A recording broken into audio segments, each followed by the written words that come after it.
একজন মুসলমানের জন্য ইবাদতের সবচেয়ে বড় মৌসুম, ইবাদতের সবচেয়ে বড় সিজন, নেক আমলের সবচেয়ে সুবর্ণ সুযোগ, আমল এবং ইবাদতের ভরা বসন্ত হলো রমাদানুল করিম। সেই রমাদানুল করিম আমাদের দোরগোড়ায় উপস্থিত হতে চলেছে। বছরের 11 মাসে আমাদের আমল এবং ইবাদতের যেটুকু ঘাটতি হয়, যেটুকু ত্রুটি বিচ্যুতি থাকে, সেই ইবাদত এবং নেক আমলের ত্রুটি বিচ্যুতি এবং ঘাটতি পোষায় নেওয়ার জন্য রমাদান হলো আমাদের জীবনের সবচেয়ে বড় এবং সুবর্ণ সুযোগ।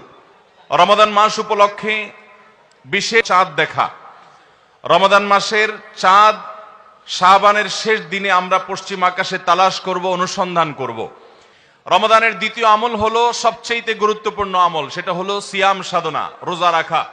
প্রত্যেক প্রাপ্তবয়স্ক সুস্থ মস্তিষ্ক সম্পন্ন নারী এবং পুরুষ তিনি যদি মুসলমান হয়ে থাকেন, তাহলে সেক্ষেত্রে তার উপরে আল্লাহ রাব্বুল আলামিন রমাদানের দিনের বেলায় রোজা রাখা, সিয়াম সাধনাকে ফরজ করেছেন। প্রত্যেক প্রাপ্তবয়স্ক মুসলিম নারী এবং পুরুষ যদি সুস্থ সবল হয়ে থাকেন, আল্লাহ রাব্বুল আলামিন এই ফরজটাকে পালন করতে হবে। আল্লাহ বলেছেন, কুতিবা আলাইকুমুস সিয়াম, তোমাদের উপরে রোজা রাখাটাকে ফরজ করা হয়েছে।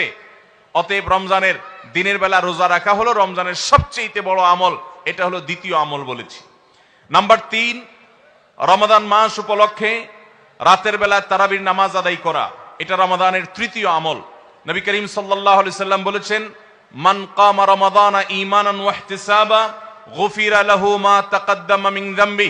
যে ব্যক্তি রমজান মাসে রাতে দাঁড়িয়ে ঈমানের সাথে, ইখলাসের সাথে আল্লাহর কাছ থেকে সওয়াব পাওয়ার আশায় তারাবির নামাজ পড়বে, তার পূর্বের সমস্ত গুনাহ খাতা মাফ করে দেওয়া হবে।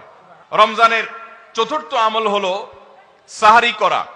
আমরা অনেকে ইচ্ছাকৃতভাবে সাহারি করি না, হয়তো কখনো ভালো লাগে না সাহারি করতে, খাওয়ার রুচি থাকে না, আমরা সাহারি খাই না।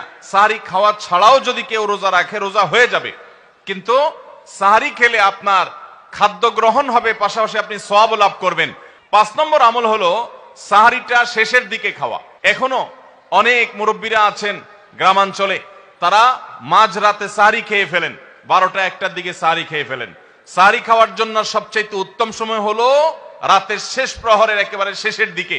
6 নম্বর আমল হলো রমজান উপলক্ষে ইফতার করা। ইফতার মানে নাস্তা খাওয়া। সারা বছর আমরা দিনের বেলায় শুরুতে নাস্তা খাই, কিন্তু এর কারণে কোনো সওয়াব আমাদের আমল নামায় লেখা হবে এমন কোনো কথা বলা হয় নাই। কিন্তু রমজান মাসের সন্ধ্যা যখন আপনি ইফতার খাবেন, এই ইফতার খাওয়ার মাধ্যমে আপনি একটা সুন্নাহর উপর আমল করলেন, এটার কারণে আপনার আমল নামাতে একটা সওয়াব লেখা হবে। সওয়াবের আশা যদি আপনার থাকে, ইফতারের নিয়ত যদি আপনার থাকে, তাহলে এর মাধ্যমে আপনি সওয়াব লাভ করবেন। 7 নম্বর আমল হলো ইফতারটা তাড়াতাড়ি করা, ইফতার বিলম্বে না করা। আমরা অনেকে আছি ইফতার অনেক বেশি দেরি করি। আমরা মনে করি যত দেরি করে ইফতার করা যায় ততই বোধহয় রোজাটা নিশ্চিতভাবে শুদ্ধ হয়, সঠিক হয়। এটা ভুল ধারণা। নবী করিম সাল্লাল্লাহু আলাইহি সাল্লাম বলেছেন, যতদিন পর্যন্ত এই উম্মত মুসলমান জাতি ইফতার দ্রুততার সাথে করবে, অর্থাৎ ওয়াক্ত হওয়ার পর আর বিলম্ব করবে না, ততদিন পর্যন্ত তারা কল্যাণের মধ্যে থাকবে।